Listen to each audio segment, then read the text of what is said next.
I filmed the first birth story weeks ago, probably like a month ago. I edited the majority of it, but I just didn't like it. It was way too long and I didn't know where to cut it off, and I was just like stuttering over all my words. It was like my first time being in front of a camera in a really long time because I haven't uploaded on YouTube in a while.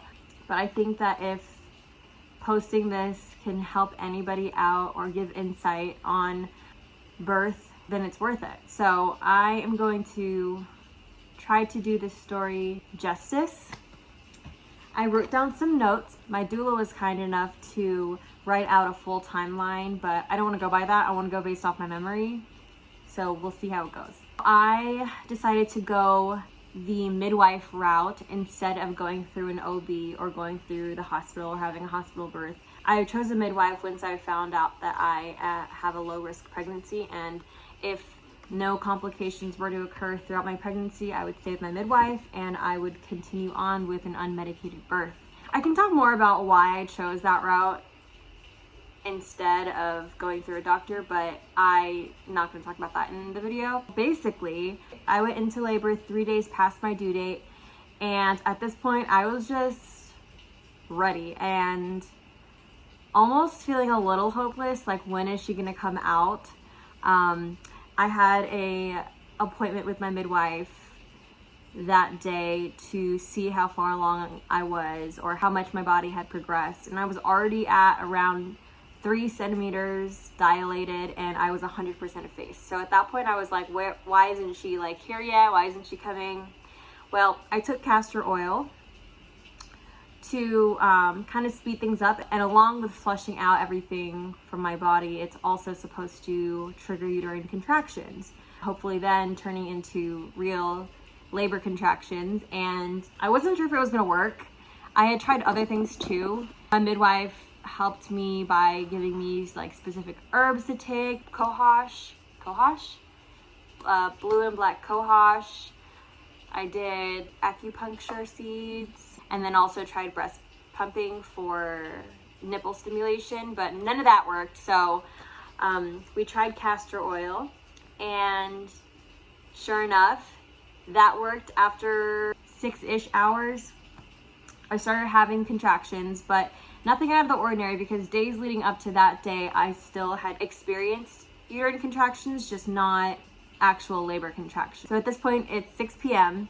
and I would say that that's when I started my early labor. I was experiencing contractions between 8 to 10 minutes apart, and I still wasn't sure. I was like, I don't know, this could be it, but it might not be, because I've been fooled like days prior to that day. I was really reluctant to believe that it was like the real thing.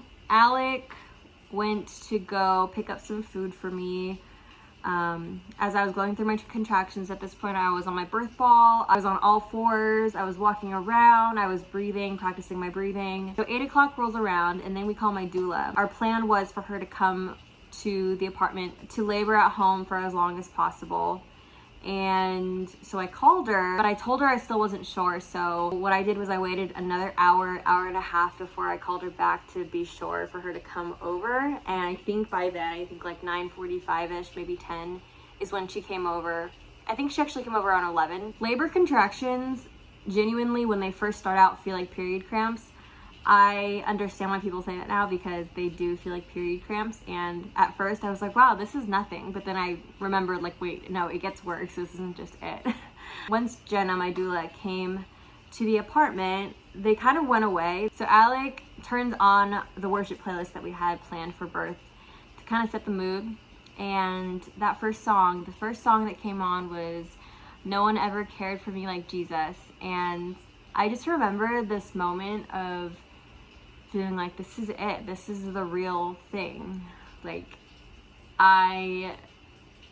it was crazy. Like, I don't know. I got super emotional, and then we were kind of just catching up and talking for about an hour before contractions started picking up again, and they became really intense and real just so fast. I feel like at this point I'm not really processing the pain. I'm just like going through the contractions, and it was just still weird for me to like really be in labor. And I don't remember, like, it was almost as if like during the pain I was outside of my own body, and I just was really focusing in on what was going on with my body. And like, I don't know, it's really hard to explain because I don't even think that made sense. But at this point, Alec was all over the apartment getting it ready for when we come back with a baby. And it was just sweet to see how he just took charge on a lot of things and made sure everything was good to go. And while I was, going through contractions with Jenna, we went from the living room to the bedroom. I was on the bed, I was on the floor. By 1 a.m., that's when Alec decided we should probably call my midwife to let her know that I'm in labor and it's the real thing. We don't know like how far I am, but I was obviously feeling something. And so he calls and she's like, great, okay, that's amazing. Does she feel pressure around her perineum? When that happens, call me back and then we can talk about heading to the birth center. And so I continued to labor on. I was on the floor, and for some reason the floor felt more comfortable than the bed.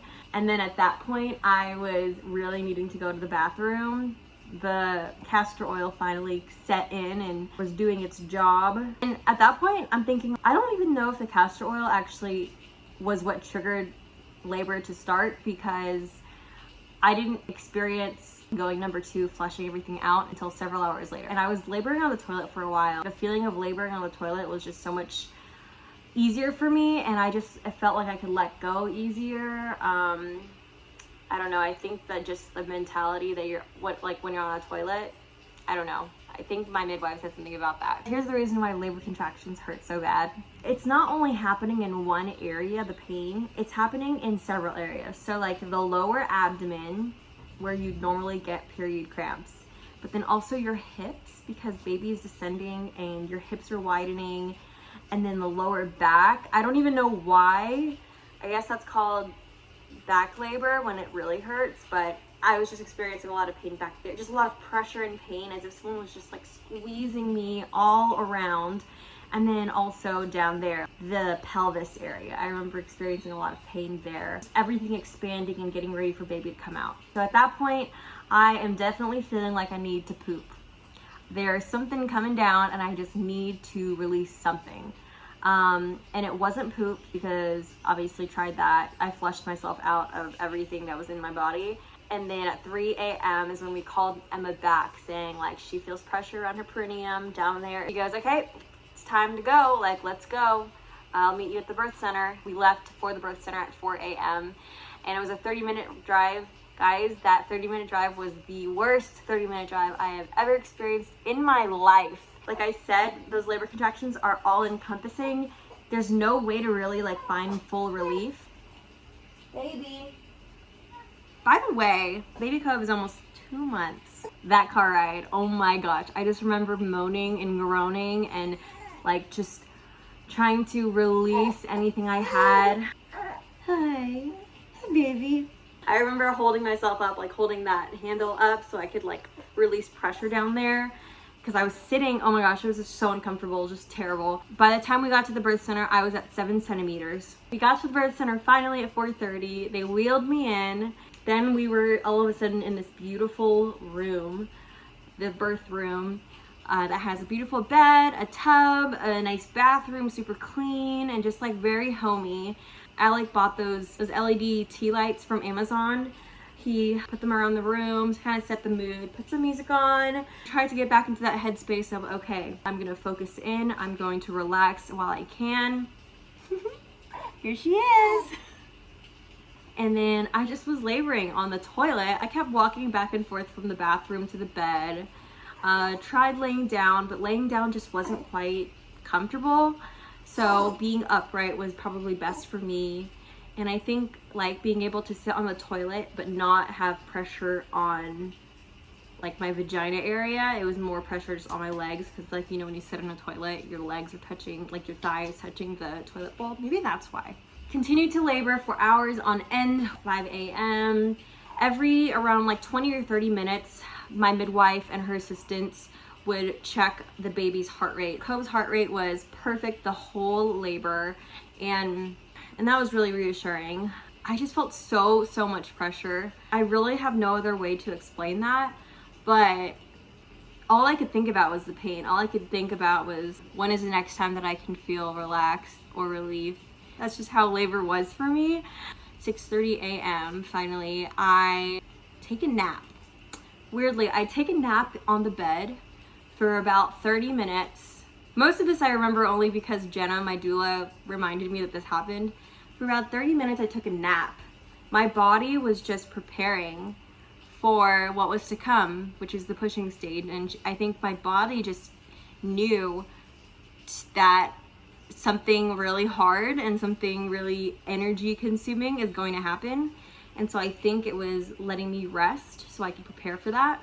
And then I suddenly was starting to feel like I needed to poop again. I could just feel and like imagine Cove just descending down my pelvis and down the birth canal. And that's when my midwife checked how far along I was. At that point, I was at 10 centimeters, so I was ready to push. And she was like, but your water didn't break yet. And I was like, oh my gosh, I completely forgot about that. Like, that was supposed to happen. Typically, a woman's water breaks during labor, or sometimes it happens before contractions, but a lot of the time it happens while you're laboring, and that didn't happen for me. And she was like, do you want me to break it? And so I was like, I guess so. I really didn't have any decision-making skills at that point. I was just like, whatever gets me to progress, whatever gets me to have my baby sooner, just do it.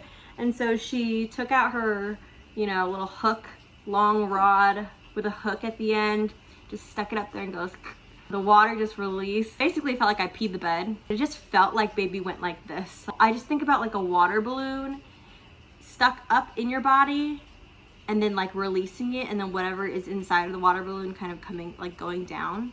She obviously didn't come out at that point. Basically, my midwife was like, okay, it's time to push. And I was like, do I just push? And she was like, no, your body will tell you when. And I was like, okay. At this point, my body and me are just not the same. We are in two different worlds, because I'm just like, body, like, what's going on? I don't know really what you're telling me at this point. And I just start pushing. I don't know. And she was like, okay, you need to wait until you have a contraction to push. And I was like, oh, okay. Whatever position you want to start off with. But basically, I started pushing. I started squatting because I felt like that was the most ideal for me. I felt like that's how I was going to deliver Cove, was squatting. That just wasn't the case. Well, it kind of was actually. So I started squatting. That didn't work. I got on the squatting stool. That didn't work. I went on the bed, and finally, with my midwife coaching me through it and putting like olive oil around my perineum to reduce any tearing, which I did end up tearing. Like, I just need this to be over. This is terrible. Baby Cove, like, where are you? It felt like it was much longer than it really was, but I just definitely had expectations on myself, which I think next time I'll know, like going into giving birth next time, I won't have such harsh expectations of like making sure she, one, comes early, and two, that labor progresses as fast as I think it would. So I'm pushing. Cove's head finally starts crowning, and I mean, after several contractions after that, I couldn't get the rest of her head out. My perineum was just so tight. It was just so hard. But then I found out exactly why it was as hard as it was afterwards. And so they put me on all fours to try to change up my position. And Cove's head ascends back into the birth canal, and I'm just devastated. I'm like, no. We get on the ground, and I'm standing, kind of squatting at this point, holding on to Alec. Her head comes back out. I finally push her head out. And at this point, I'm like, okay, great. The head's out, which means the body will just follow. But then, all in a matter of seconds, I hear my midwife just telling her team, all these commands about an emergency and a clamp and needing clamps, and I don't even remember exactly what she said, but in the moment, in my head and in my heart, I was just in chaos and like just so much, it just felt so chaotic and just crazy and scary. Honestly, I was scared because I was like, what's going on? Like, why is there an emergency going on right now? Like, her head just came out, that should be good.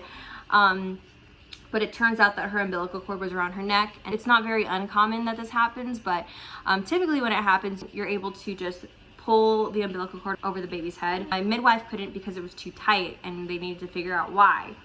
But in order for that to happen, they had to cut the umbilical cord. So she cut the umbilical cord while Cove was still inside of me, which is not normal. When Cove finally came out, she was purple and not breathing, and they laid me on the side on the ground on top of a towel, and I was just so exhausted, but also like so worried about my baby. Like, I couldn't hear her crying. I didn't know what was going on. Alec was crying. He was praying that Jesus would give her breath. In my mind and in my heart, I was just like, God, is this my reality? Like, am I gonna come home with no baby? Is this my story? That's literally what I was thinking. And it felt like it was 5 minutes, but it really was only probably a minute or 30 seconds maybe. They did what's called a PPV on her, basically gave her oxygen, and then she started making baby noises, and they cleaned her off, handed her to me while I was still on the ground, and I was able to finally hold my baby in my arms, who looked so beautiful and healthy. She was still definitely a little bit more purple, didn't have as much color, but I knew she was okay, and she was just staring at me. I just remember that moment of looking into her eyes and her looking at me, and me being like, wow, you are not what I could have ever imagined to look like and like be like this baby. I don't remember the last time I held a newborn before that point, but it just felt so natural and just so amazing. I think I was still very traumatized at what had just happened because of like my internal world, like how I was processing everything, but I was still in much relief and very just glad and grateful that she was okay. Within minutes, EMS was already at the birth center, ready to take me in Cove. After getting her weighed really quickly, I didn't even have a chance for my midwife to suture me back up, so I was like open and bleeding like crazy. I didn't even have pants on. They put me on a stretcher and took me to the emergency room. Luckily, I was able to hold Cove the whole time. I tried to get her to nurse, but I just didn't know what I was doing, so that didn't happen.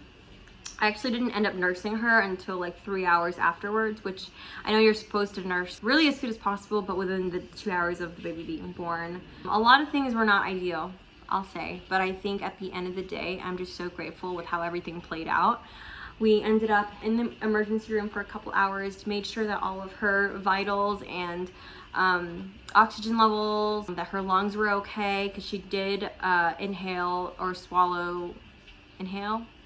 a lot of meconium, which is basically black tar baby poop. As she was coming out, she was pooping. Alec was saying that she was just covered in meconium and purple, like not what you'd expect, I guess, a baby to look like when they come out. Looking back, I'm so grateful for being in the NICU for the first 24 hours of her life, because I'm definitely the type of person who, if I'm not in a situation that I'm used to, I ask a lot of questions and I'm not sure about things and I need help, and they were the perfect help. There were professionals all around us, so anytime I had a question about either breastfeeding or just her, like the way she was breathing, if it was normal, they were able to reassure me, and it was really honestly just a blessing in disguise. So I definitely think that God was playing this out exactly how it had to happen. I think that he really taught me a lot about how my plans, even though I didn't have a very formal birth plan, I definitely had a plan in my mind on how things should have gone. He kind of wrecked that, and he made it an even better plan. And even though there were parts that seemed devastating in the moment, they really weren't that bad, and I'm just grateful. So praise the Lord.